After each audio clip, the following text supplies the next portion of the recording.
अस्सलाम वालेकुम, मेरा नाम वलीद आबिद है। ई कॉमर्स वर्ल्ड में एज ए सीनियर मैनेजर की पोस्ट पे हूँ। मेरे पास सोर्सिंग का डिपार्टमेंट भी है और मैं एक पूरी टीम को लीड भी करता हूँ। बेसिकली आज का जो हमारा लेक्चर है वो है सोर्सिंग के हवाले से। सोर्सिंग में जाने से पहले जो प्री सोर्सिंग में हम चीज़ों को देखते हैं वो चीज़ें आज हम उसको कवर करने की कोशिश करेंगे। उसके अंदर सबसे पहले हमारे पास आ जाता है FBA कैलकुलेटर और उसके बाद हमारे पास एक बहुत इंपॉर्टेंट चीज़ है जिसको हम कहते हैं रिक्वायरमेंट रिपोर्ट। अब FBA कैलकुलेटर का आप लोगों ने प्रोडक्ट हंटिंग के अंदर भी यूज़ किया होगा, लेकिन अभी तक जो आपने उसको यूज़ किया है डायमेंशन वेट वगैरह को कैलकुलेट करने के लिए या अमेज़न फीस को देखने के लिए, ठीक है। आज हम इसका थोड़ा सा एक्सटेंसिव यूज़ करेंगे। Extensive use in a sense के हम इसको देखेंगे हम प्राइस किस तरह से निकाल सकते हैं। अपनी एस्टिमेटेड प्राइस बेसिकली आप लोग इससे निकाल सकते हैं अपनी, जिससे आपको ये पता लग जाएगा कि आप लोगों ने अपनी प्रोडक्ट की सोर्सिंग कितने प्राइस के अंदर कंप्लीट करनी है। तो उसमें नंबर 1 पे आप लोगों के पास जो चीज़ है वो ये होती है कि आप लोगों ने ये ख्याल रखना है कि आप लोगों का जो प्रॉफिट मार्जिन है वो 25% से ज़्यादा होना चाहिए। अब वो 25% से ज़्यादा रखने का मकसद ये होता है कि हमारे पास इतना मार्जिन आ जाए कि हम उसके अंदर से अपने छोटे-मोटे एक्सपेंसेस निकाल सकें। अमेज़न फीस और आपकी सेलिंग प्राइस वगैरह सारा कुछ निकालने के बाद आप लोगों के पास 25% का मार्जिन आना चाहिए। आप लोगों ने इसको माइंड में रखना है। और सेकंड चीज़ जो हमारे पास है वो है हमारी रिक्वायरमेंट रिपोर्ट। अब रिक्वायरमेंट रिपोर्ट हम क्यों यूज़ करते हैं? उसको यूज़ करने का मकसद ये होता है कि सबसे पहले आप लोगों को अपनी प्रोडक्ट का पता लग जाए कि आप लोगों ने जो प्रोडक्ट का डिज़ाइन, साइज़,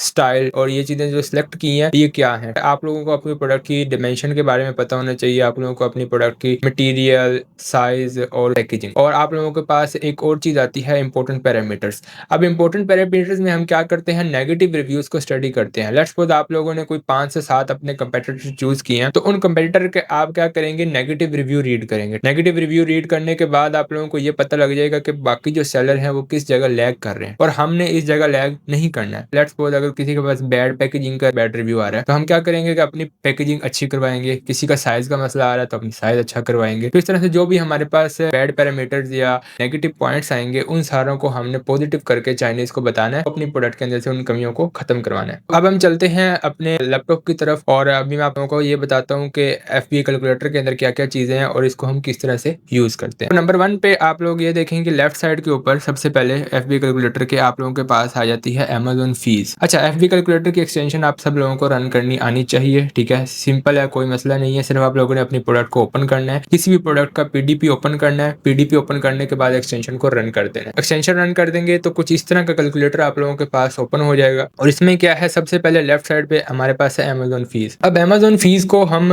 रेफरल फी भी कहते हैं, ठीक है। तो रेफरल फ़ी का मकसद ये होता है कि अमेज़न अपना प्लेटफ़ॉर्म यूज़ करने के लिए आपको जो फ़ी चार्ज कर रहा है, ठीक है। अमेज़न का ये कह रहा है कि आप आएँ मेरी वेबसाइट के ऊपर सेल करें, लेकिन आपने मुझे 15% आपके सेलिंग प्राइस का वो मुझे आपने देना है, ठीक है। तो 15% ऑफ योर सेलिंग प्राइस जो है वो होती है अमेज़न फ़ी या रेफरल फ़ी भी इसको हम कहते हैं। तो ये आप लोगों ने हर हाल में पे करनी है। भले आप जो है FBA कर रहे हैं, FBM कर रहे हैं, ठीक है। ये दोनों सूरतों में आप लोगों ने जो है अमेज़न को अमेज़न फ़ी पे करनी ही करनी है। ये कंपल्सरी आप समझ लें इसको। सेकंड हमारे पास आ जाती है फुलफिलमेंट कॉस्ट। फुलफिलमेंट कॉस्ट पड़ती है सिर्फ FBA वालों को। FBA वालों को जो है ये फुलफिलमेंट कॉस्ट पड़ती है। तो ये फुलफिलमेंट कॉस्ट जो है हमने पे करनी ही करनी होती है। अब फुलफिलमेंट कॉस्ट के अंदर क्या-क्या चीजें होती हैं? फुलफिलमेंट कॉस्ट के अंदर आप लोगों के पास सबसे पहले होती है पिक, पैक, शिप, ठीक है। पिक, पैक, शिप का मतलब ये है कि आप लोगों के पास ये 3 तरह की प्राइसेस होगी कि अमेज़न आप लोगों की प्रोडक्ट को अपने वेयरहाउस से उठाएगा, उसको पैक करेगा और कस्टमर तक शिप कर देगा। तो फुलफिलमेंट कॉस्ट के अंदर ये चीजें हो गई। एक और मेजर चीज इसके अंदर आती है जिसको हम कहते हैं स्टोरिंग कॉस्ट। स्टोरिंग कॉस्ट ये होता है कि अमेज़न आपसे रेंट चार्ज कर रहा है अपनी प्रोडक्ट को स्टोर करवाने के लिए, ठीक है। आपने जो अपनी प्रोडक्ट को स्टोर करवाया अमेज़न के वेयरहाउस के अंदर, तो अमेज़न आपको मंथली बेसिस के ऊपर कुछ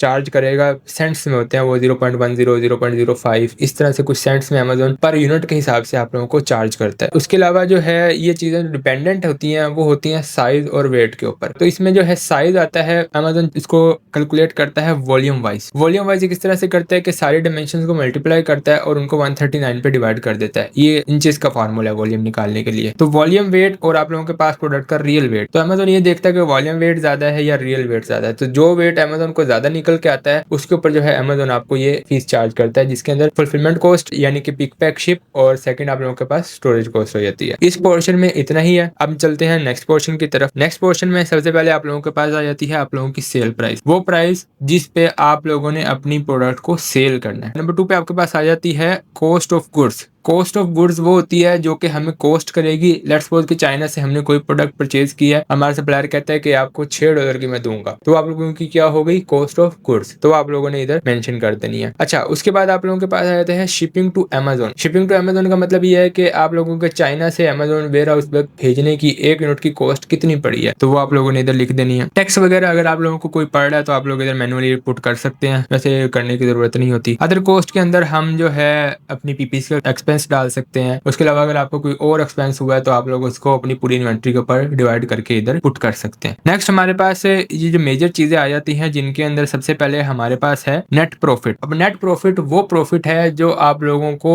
in terms of currency show करवा रहा है। यहीं से एग्जांपल ले लें कि आप लोगों ने $19 लगाए हैं, तकरीबन $20, तो ये सारी फीस वगैरह माइनस करने के बाद आप लोगों के पास जो प्रॉफिट आ रहा है वो आ रहा है $10.51, तो ये आप लोगों का जो है नेट प्रॉफिट शो करवा रहा है। उसके बाद आप लोगों के पास आ जाता है नेट मार्जिन। नेट मार्जिन को हम लोग प्रॉफिट मार्जिन भी कहते हैं। मैंने आप लोगों को स्टार्ट ऑफ द वीडियो बताया था कि हम जो है प्रॉफिट मार्जिन को अचीव करने की कोशिश करेंगे, जो कि है 25% का। तो 25% के प्रॉफिट मार्जिन को अचीव करना है हमने। अभी हमारे पास 52 आ रहा है, वो इस वजह से आ रहा है क्योंकि अभी हमने कोई भी अपनी कॉस्ट ऐड नहीं किया। लास्ट हमारे पास जो है वो है ROI। ROI होती है रिटर्न ऑन इन्वेस्टमेंट, कि आप लोगों ने कितना इन्वेस्ट किया है और कितना आप लोगों के पास उसका रिटर्न आ रहा है। अब बगैर टाइम वेस्ट किए हम चलते हैं कि इसकी हमने कॉस्टिंग किस तरह से करनी है। ये तो हो गया आप लोगों के पास FP कैलकुलेटर का ओवरव्यू। अब हम देखते हैं कि हमने अपनी प्रोडक्ट की कॉस्टिंग किस तरह से करनी है, हमने जो है 25% के मार्जिन को किस तरह से अचीव करना है। इधर हम डिफरेंट प्राइसेस पुट करके चेक करेंगे। अब ये आप लोगों ने अपनी प्रोडक्ट के हिसाब से करना है, जो भी आप लोगों की प्रोडक्ट है, जो भी आप लोगों की प्रोडक्ट की सेलिंग प्राइस है, उस हिसाब से आप लोगों ने इधर करना है। इसका एक और तरीका ये होता है कि हम अलीबाबा से जाके प्राइसेस देख के यहाँ पे पुट कर सकते हैं, लेकिन अलीबाबा पे नॉर्मली क्या होता है कि एडवर्टाइजमेंट प्राइस होती है। जब आप उनसे कम्युनिकेशन करते हैं, कम्युनिकेशन करने के बाद आप लोगों को डिफरेंट प्राइस दी जाती है। यहाँ पे हम यही करेंगे कि अपने माइंड को यूज करते हुए इधर डिफरेंट प्राइस पुट करेंगे और 25% का मार्जिन अचीव करने की कोशिश करेंगे। अच्छा जी, कॉस्ट ऑफ गुड आ गई हमारे पास। कॉस्ट ऑफ गुड के अंदर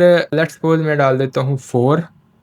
ये देखें हमारे पास जो मार्जिन है वो 32% का आ गया। अब मैं कहता हूँ कि $2 मुझे इसकी शिपिंग भी पड़ी है अमेजोन के वेयर हाउस तक भेजने के लिए। अब देखें, अब मेरा जो मार्जिन है वो चला गया है 22% पे, लेकिन जो मेरा टारगेट है वो क्या है 25%। तो अब मैंने इसको 25% तक अचीव करना है। लेट्स सपोज इधर मैं चेंज कर देता हूँ 1.5। अब तकरीबन 25.06% मेरे पास जो है मार्जिन निकल के आया। अब ये मार्जिन जो है मेरा ठीक है, ये मार्जिन मैंने अचीव कर लिया 25%। 4 + 1.5 ये हो गया तकरीबन 5.5 आप लोगों के पास। या आप ये समझ लें कि 5 समझ लें, 0.5 को आप एक दफा इग्नोर कर दें। तो $5 की आप लोगों ने कोशिश करनी है कि आप लोगों को $5 की प्रोडक्ट अलीबाबा से मिल जाए और वहां से जो है शिपिंग के साथ मिले। ठीक है, मतलब कि अलीबाबा पे आप लोगों को $5 की प्रोडक्ट मिले भी और वो आप लोगों को सप्लायर शिप करके दे अमेजोन के वेयर हाउस तक, फिर कहीं जाके इस प्रोडक्ट के अंदर आप लोगों का प्रॉफिट आता है। तो ये सारी चीजें आप लोगों ने इधर सबसे पहले अच्छे तरीके से समझ लेनी है। कोई चीज आप लोगों को समझ नहीं आती तो आप लोग पूछ भी सकते हैं, और कोशिश आप लोगों ने ये करनी है कि इधर डिफरेंट प्राइसेस पुट करके चेक करें, और जो प्राइस आप लोगों के पास आ रही है उससे आप लोगों ने $1 कम के अंदर सोर्सिंग करें, तो आप लोगों की जो है अच्छी सोर्सिंग कहलाती है। लेकिन अगर आप लोग इसको $5 के अंदर परचेज करते हैं, 20 के सेल करते हैं, तो आप लोगों को तकरीबन 25% का प्रॉफिट मार्जिन निकल के आ जाता है, जो कि फेयर इनफ है। ठीक है, जो कि हमारा टारगेट होता है, तो टारगेट हमने इधर अचीव कर लिया। तो ये सारी चीजें जो हैं आप लोगों ने इसको माइंड में रखना है, और माइंड में रखने के बाद फिर आप लोगों ने अपने नेक्स्ट स्टेप सोर्सिंग की तरफ जाना है। तो वो सोर्सिंग की तरफ जब आप जाएंगे आप लोगों को अच्छी प्राइजेस मिलेंगी। आप लोगों को ये पता होगा कि अगर हम इसको $5 से अबव की परचेज करते हैं तो हमारा जो प्रॉफिट मार्जिन है वो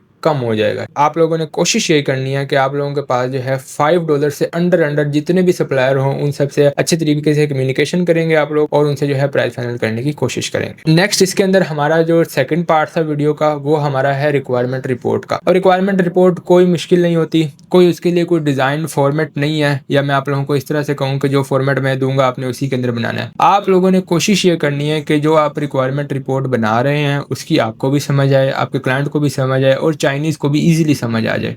ठीक है, तो उसके लिए हम क्या करते हैं, चलो मैं आपको एक बनी हुई रिक्वायरमेंट रिपोर्ट दिखा भी देता हूँ। सेम प्रोडक्ट की मैंने बनाई हुई है। तो यह डेस्क ऑर्गेनाइजर ट्रे, ये हमारे प्रोडक्ट का नाम है। अब इसमें क्या किया हुआ है कि हमने अपने डिजाइन की पिक्चर लगाई हुई है, और आप अगर राइट साइड पे देखें तो राइट साइड पे आप लोगों के पास एक पिक्चर शो होती है डायमेंशन वाली। अब ये डायमेंशन वाली पिक्चर क्या है, जब भी चाइनीज सप्लायर मेरी ये प्रोडक्ट को खोलेगा तो उसको ये पता लग जाएगा कि मुझे क्या डायमेंशन चाहिए, क्या डिजाइन चाहिए, और जो है मेरे के अंदर बॉक्सेस पीसेस जो बने हुए हैं या उसके अंदर जो मेरे पोर्शंस बने हुए हैं, पोर्शंस की क्या डायमेंशन है, ठीक है। तो बड़ी ब्रीफ सी आप समझ लें कि पिक्चर इधर लगी हुई है। जब मेरा सप्लायर इसको ओपन करेगा तो उसको डेफिनेटली पता लग जाएगा कि मुझे क्या प्रोडक्ट की रिक्वायरमेंट मेरी है और क्या मुझे प्रोडक्ट उसने देनी है। अब उसके बाद क्या हुआ है, साइज लिखा हुआ है हमने कि as shown in the picture. उसके बाद हमारे पास आया था कलर ब्लैक, जो भी आप लोगों को प्रोडक्ट का कलर है आप लोग वही इधर मेंशन करेंगे। इसके अलावा अगर आप लोग जो है डिफरेंट कलर्स के अंदर जा रहे हैं तो आप लोग इधर डिफरेंट कलर भी मेंशन कर सकते हैं, जो भी आप लोगों को चाहिए। अब ये बड़ी इंपॉर्टेंट चीज है कि आगे मटेरियल। अब मटेरियल के ऊपर आप लोगों ने बहुत ज्यादा रिसर्च करनी है, मटेरियल के ऊपर आप लोगों ने बहुत ज्यादा अपनी ग्रिप रखनी है, क्योंकि आप लोगों को पता होना चाहिए कि आप लोगों की प्रोडक्ट का मटेरियल क्या है। मेटल है, स्टील है, एल्यूमिनियम अलॉय है, ठीक है। तो इस तरह से ये सारी मटेरियल जो है इनकी डिफरेंट प्राइसेस होती हैं। तो आप लोगों ने ये देखना है कि आप लोगों की प्रोडक्ट के हिसाब से सूटेबल मटेरियल कौन सा है, तो वही मटेरियल आप लोग इधर मेंशन करेंगे। ये आगे आप लोगों के पास इंपॉर्टेंट पैरामीटर्स। अब ये जो इंपॉर्टेंट पैरामीटर्स हैं ये आप लोग कहाँ से लेंगे, ये आप लोग लेंगे जब आप लोग अपने नेगेटिव रिव्यू को स्टडी करेंगे। आप लोग अपने कंप्यूटर की तरफ जाएं, उनके रिव्यूज सेक्शन ओपन करें, स्टार 1 स्टार 2 स्टार 3 तक, 3 स्टार तक आप लोग जो है उनके रिव्यूज रीड करते जाएं करते जाएं करते जाएं। तो जो आप लोगों के पास नेगेटिव पॉइंट्स हैं आप लोग उनको नोट कर लें। इधर ही कोई एक्सेल की शीट बना लें, या अगर आप लोग उसको डायरी पे भी नोट करना चाहते हैं तो वो भी